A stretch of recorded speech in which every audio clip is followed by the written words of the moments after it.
पर बड़ा आरोप लगा रहे हैं कि कहीं ना कहीं मुख्यमंत्री का संबंध, पूर्व मुख्यमंत्री का संबंध नक्सलियों से था। नहीं, ये घटनाक्रम हुआ सारा करता है, बात कर रहा हूँ जी। आपके पुराने मित्र पूर्व मुख्यमंत्री चुनौती दे रहे हैं अमित शाह जी को कि वो मुझसे आके बात करें, जहां बोलेंगे वहां मैं आऊंगा, मुझसे डिबेट करा लें। कल लोकसभा में उन्होंने ये झूठ बोला कि हमारी सरकार ने उसमें मदद नहीं की।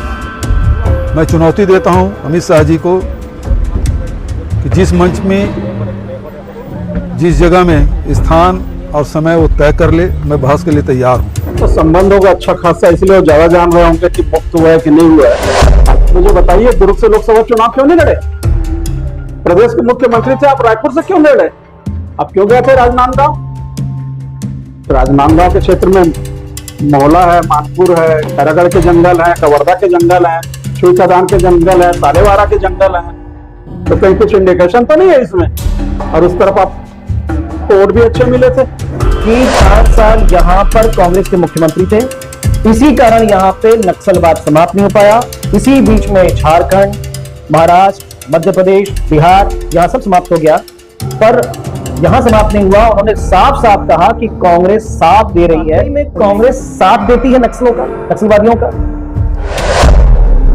आपने एक समय बिताया उनके साथ, आपने उस विचारधारा को नजदीक से देखा है, तो क्या मानते हैं वो जो विचारधारा है वो पोषित करती है नक्सलवाद को, या पोषित कर रही थी?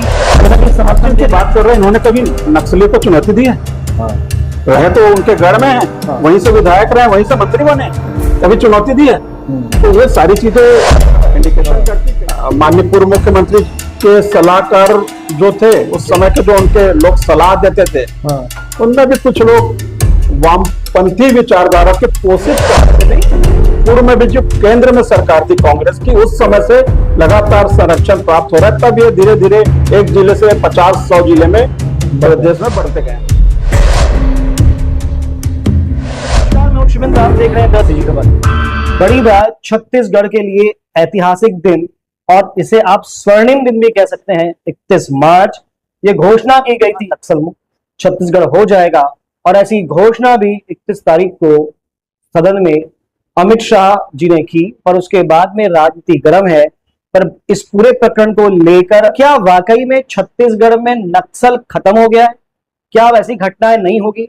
इन सारे विषयों पे बात करने के लिए हमारे साथ में इन सारी विषयों के जानकार, राजनीतिक व्यक्ति और बड़े नेता विजय साहू जी है। हम इनसे समझेंगे कि क्या वाकई में छत्तीसगढ़ में नक्सलवाद खत्म हो गया है, और दूसरी बात ये कि जो नक्सलवाद खत्म होने की बात कही जा रही है, इस बात को लेकर जो राजनीति गर्म है, आखिर उसका मूल क्या है? तो हमारे साथ में विजय जी हैं। भैया नमस्कार, धन्यवाद आपने समय दिया। एक बड़ी घटनाक्रम है जी। ये बात कही जा रही है कि छत्तीसगढ़ नक्सल मुक्त हो गया। तो पहला विषय ये कि क्या मानते हैं कि वाकई में छत्तीसगढ़ नक्सल मुक्त हो गया? जी, मैं आपके चैनल के माध्यम से सबसे पहले तो छत्तीसगढ़ की पूरी जनता को और इस देश की जनता को भी बहुत बधाई, बहुत शुभकामनाएं देता हूं कि इतना बड़ा जो एक काला धब्बा लगा हुआ था जी नक्सलवाद का, वो अंततः समाप्त हो गया है। पूर्णतः समाप्ति की जहां तक आप बात कर रहे हैं, तो कल ही माननीय राज्य के गृह मंत्री जी का बयान आया है कि इक्का दुक्का छुट्टे मुट्टे बचे। कल भी कई लोगों ने, आपने देखा हुआ, सरेंडर किए 8-10 करोड़ रुपए सोने के साथ, और बहुत सारी चीजें उन्होंने, बहुत सारे गन, राइफल्स उन्होंने लाए। और आज भी कुछ लोग जो हैं, जो भटके हुए लोग हैं, वो मुख्य धारा में वापस आ रहे हैं।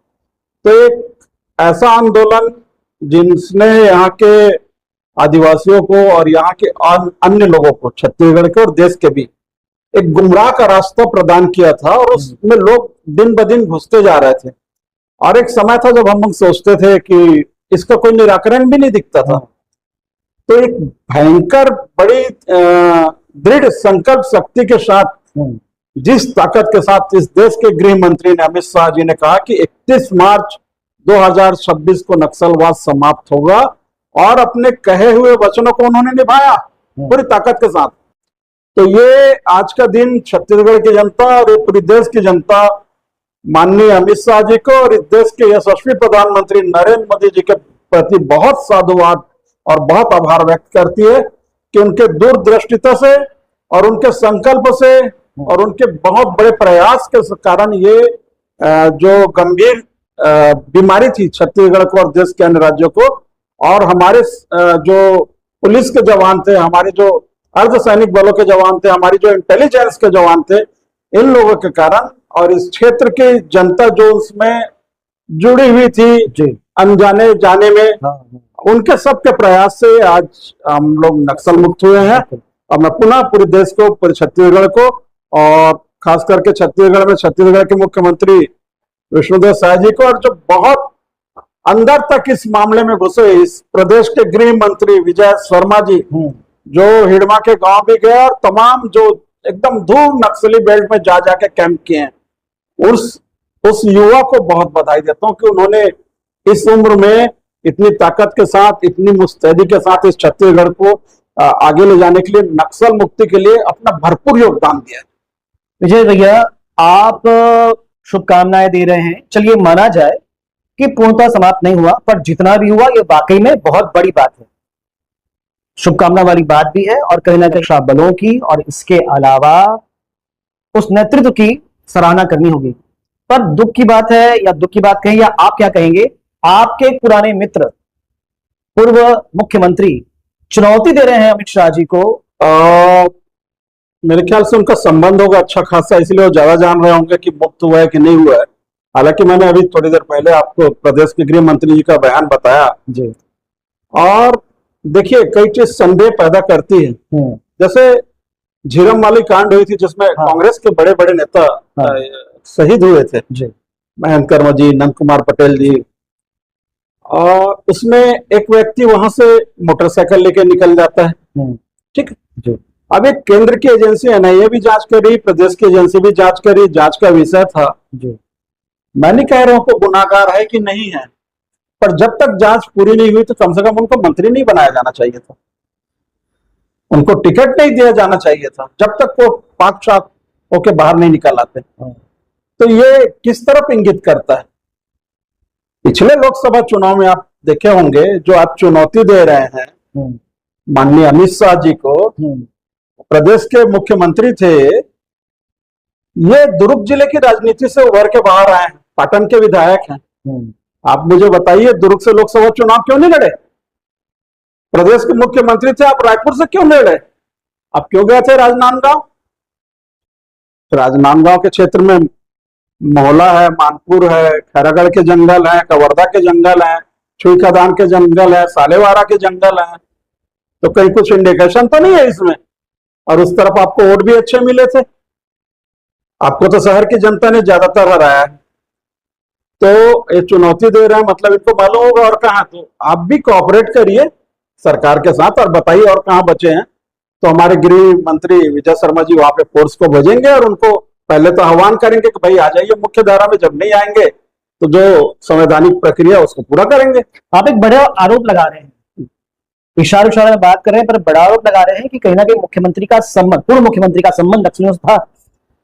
नहीं, ये जो घटनाक्रम हुआ सारा करता है, मैं बात कर रहा हूँ जी। अच्छा, झीरम की घटनाक्रम है, लखमा जी की जो घटनाक्रम है, बिल्कुल इतने सारे लोग शहीद हुए, एक आदमी के लिए वहां पे अकेला एक मोटरसाइकिल खड़ा हुआ है।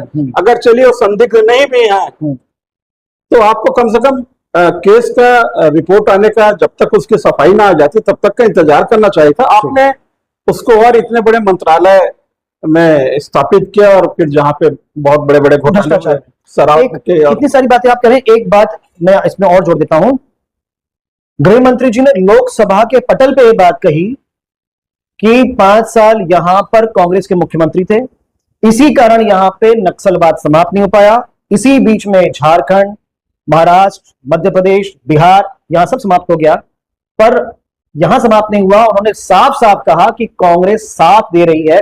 उन्होंने एक बात और कही कि जब हिडमा को मारा गया और उसके पक्ष में कुछ लोगों ने नारे लगाए, जितने हिडमा मारोगे हर घर से हिडमा निकलेगा, और राहुल गांधी जी ने उसको ट्वीट किया।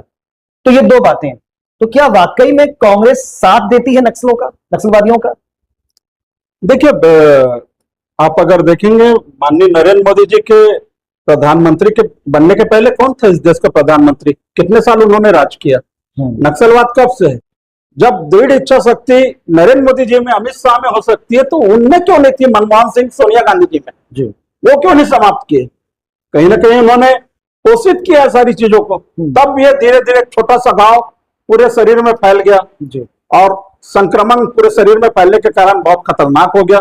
हमारे हजारों जवान मारे गए, हमारे हजारों आदिवासी निर्दोष भाई मारे गए। अगर वो नक्सलवाद ज्वाइन नहीं करते तो वहां से मारे जाते, और इधर नहीं ज्वाइन करते तो पुलिस की गोली से मारे। मतलब एक बहुत गंभीर समस्या पड़ी थी इस प्रदेश के अंदर। तो आज उन सारी चीजों से मैं फिर बोल रहा हूँ, इनके चुनौती का कोई मतलब नहीं है।